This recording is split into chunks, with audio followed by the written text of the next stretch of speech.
You're 50, lying awake at 2 a.m., the house silent except for the hum of your thoughts. Your heart races as you think about your grown daughter's uncertain career, your son's risky choices, or the strain in your marriage as you juggle aging parents' care. The fear is real. Will your kids be okay? Can your spouse still lean on you? Will you have enough time, money, or wisdom to hold it all together? I'm right there with you, staring into those same dark corners of worry. Have you ever wondered if you can truly trust God with the future of the people you love most? I'm Mark, a 45-year-old dad from Columbus, Ohio, not a preacher or a scholar, just a guy who spent too many nights wrestling with these fears. If you're in your 40s or 50s, you know this weight. Regrets over parenting mistakes, anxiety about your parents' health, or the quiet dread that your marriage is drifting. I used to think I had to fix it all, plan every detail, secure every outcome, pray the perfect prayers. But I've discovered a truth that's changing my life. God sees my family. My daughter, Sarah, my son, Jake, my wife, Lisa, my mom, and He loves them more than I ever could. There's a revelation waiting, a moment where fear gives way to faith, where God shows you He's holding your family's future in His hands. Stick with me, because if you're awake tonight, feeling the weight of worry, God's got a message for you. This isn't just about hope, it's about a spiritual breakthrough that'll shift how you see your family's path. I'm going to share my story, not to boast, but to show you how God met me in my darkest moments and taught me to trust Him.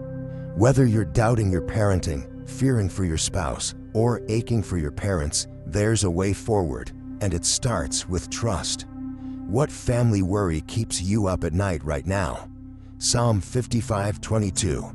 Cast your cares on the Lord, and He will sustain you. He will never let the righteous be shaken. Stay with me. You'll see how God turned my fear into a peace I never thought possible. It was a cold October night in 2024, and I sat alone in my living room in Columbus, Ohio, the glow of my phone, the only light. A text from Sarah, my 24-year-old daughter, had just come through. "Dad, I got laid off today. I don't know what to do." My chest tightened. Sarah had moved to Chicago after college, chasing a dream in graphic design, and I'd been so proud of her courage. But now, 500 miles away, I was helpless. I typed back, "We'll figure it out, honey," but my fingers shook as I hit send. The truth was, I had no answers. Lisa, my wife of 25 years, was upstairs, asleep after a grueling day teaching 3rd grade. I didn't wake her. We'd been arguing lately, not yelling, but with a quiet tension that hurt more. We fought about money, how we'd afford Jake's tuition at Ohio State, how we'd cover my mom's dementia care, whether we'd ever retire. At 50, I had a solid job in logistics, a house with a small mortgage, and a church community we loved. But I felt like I was drowning. Sarah's text was the final straw, cracking the facade I'd built as the family's provider. Jake, 21, was another worry. He was in his 3rd year at Ohio State, but his grades were slipping. Last month, he'd totaled his car after a late-night party, walking away unharmed but shaken. His "I'm fine, Dad" didn't ease my fear that he was on a dangerous path. I'd lecture him, but he'd shrug, saying, "Chill, I've got this." I wanted to believe him, but the knots in my stomach told a different story. Lisa and I were stretched thin. Her job was demanding, and we were navigating Mom's decline. At 82, Mom lived in assisted care, but her dementia was worsening. She'd call me Johnny, my dad's name, and I'd leave her room fighting tears. That night, the living room felt suffocating. I poured a cold coffee, the clock ticking past 1 a.m., and let the worries flood in. Could Sarah rebuild her career? Would Jake graduate or spiral further? Could Lisa and I find our way back to each other? Would Mom's final years be filled with confusion? I'd always been the planner, spreadsheets for budgets, calendars for appointments, backup plans for everything. But no plan could fix this. I was angry at myself for not preventing these crises, at God for letting my family struggle. I'd grown up in church, memorizing Proverbs 3, 5, and 6. Trust in the Lord with all your heart and lean not on your own understanding. But trust felt like a betrayal of my role as a father, husband, son. I needed to act, to solve, to protect. Yet sitting there, I was out of moves. I bowed my head, coffee mug in hand, and whispered, "God, I'm scared. I can't hold my family together. Please take this."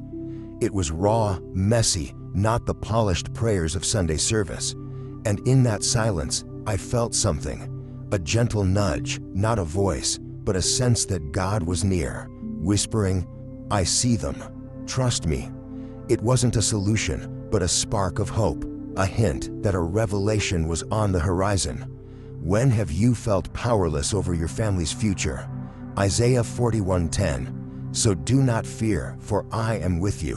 Do not be dismayed, for I am your God. I will strengthen you and help you. Keep listening. God's about to show you a way to trust that changes everything. How do you let go of control when your family's future feels like it's all on your shoulders?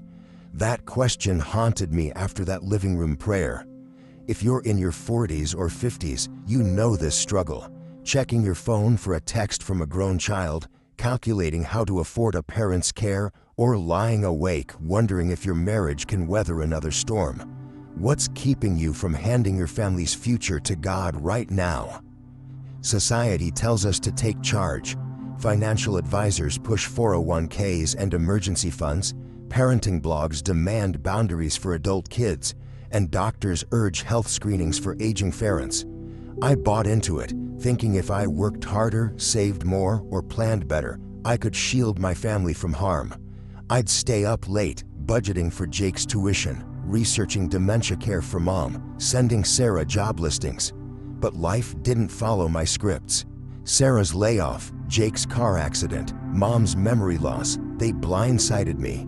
No spreadsheet could stop the fear that I wasn't enough. I prayed, but my prayers were demands. God, give Sarah a job, fix Jake, heal mom, save my marriage. Trusting God felt like abandoning my duty. What if I let go and Sarah never recovered? What if Jake dropped out? What if Lisa and I drifted further? Psalm 127:1 hit me hard. Unless the Lord builds the house, the builders labor in vain. I was building alone, thinking I had to secure my family's future. But God loves Sarah's dreams, Jake's potential, Lisa's heart, and mom's soul more than I do. He sees their paths even when I can't. The core problem is our obsession with control. We think we're the ones holding our families together, as if God's plans hinge on our perfection. But Jeremiah 29:11 says, "For I know the plans I have for you, declares the Lord, plans to prosper you and not to harm you, plans to give you hope and a future." Trusting God isn't giving up, it's giving over, surrendering outcomes to the one who sees tomorrow. Matthew 6:34 became my anchor. Do not worry about tomorrow, for tomorrow will worry about itself. I had to learn that worry doesn't protect my family, faith does. That night in the living room, I realized my fear was a chance to trust God in a new way. I started asking, what does trust look like?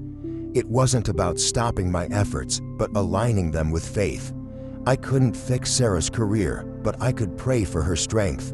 I couldn't control Jake, but I could love him. I couldn't heal mom, but I could trust God to hold her. The question wasn't just, can I trust God, but will I let Him lead my family's future? That's what I want to share, how I learned to trust, and how you can too. What's one family outcome you're gripping too tightly? Proverbs 37:5. Commit your way to the Lord, trust in Him, and He will do this. Stay with me, God's about to reveal a peace that transforms your fears. Let me take you back to that season when I was 48, feeling like my family was slipping through my fingers. I was a logistics manager in Columbus, Ohio, with a steady paycheck and a corner office that impressed my neighbors. Lisa and I had been married for 23 years, raising Sarah, 24, and Jake, 21, in a brick house with a backyard where they'd played as kids. We were active at church, hosted potlucks, and cheered at soccer games. But beneath the surface, I was crumbling, consumed by regrets and fears about my family's future. Sarah had always been my dreamer, sketching designs since she was 10. After college, she moved to Chicago for a graphic design job, and I'd brag about her ambition. But her calls home grew tense. She was overworked, underpaid, and lonely. I'd send money, offer advice, but couldn't ease her stress. Jake was my wild card, full of charm but no focus. At Ohio State, he partied more than he studied, and his car accident shook me. I'd lecture him, but he'd pull away, leaving me guilty for not guiding him better. Lisa and I were fraying. Her teaching job was exhausting, and we argued over bills, mom's care, and our lack of connection. I missed our late-night talks, our dreams of traveling. Now we were roommates, tiptoeing around each other. My mom, 82, was my rock growing up, but dementia was stealing her. She'd moved to assisted care, but visits were painful. She'd call me by my dad's name or stare blankly. I'd leave her room, tears in my eyes, regretting not spending more time with her before she slipped away. I felt like a failure, as a father who'd missed Jake's games for work, a husband who'd let Lisa down, a son who couldn't save mom. That October night, Sarah's layoff text pushed me over the edge. I sat in the living room, the house dark, and